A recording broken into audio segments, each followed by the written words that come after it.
Shannon Kraft visited this Chicago area food pantry for the first time last month, collecting a bag of groceries for her family.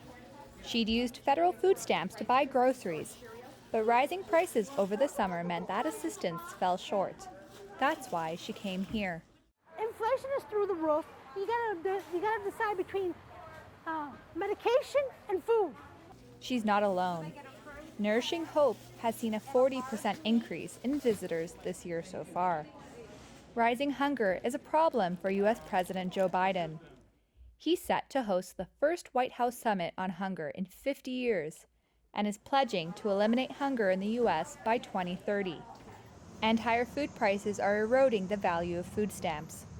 The USDA, which administers the benefits, said food stamps averaged about $230 per person per month so far this year.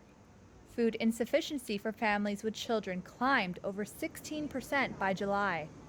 According to a U.S. Census survey, nearly 1 in 5 families reported sometimes or often not having enough to eat.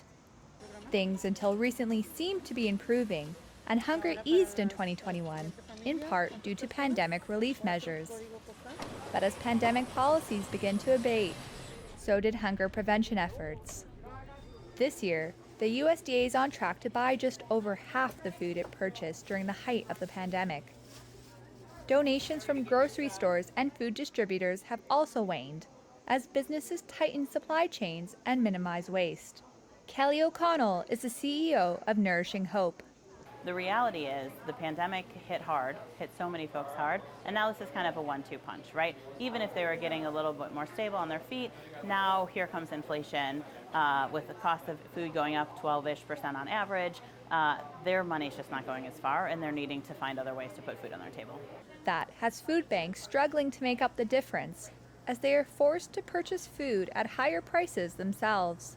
We're seeing over 6,000 folks having to come to us for the first time, which is a really tough thing to do. But what they're up against is having to make a decision between paying rent or buying food, or taking medicine advised by their doctor, or putting food on their table.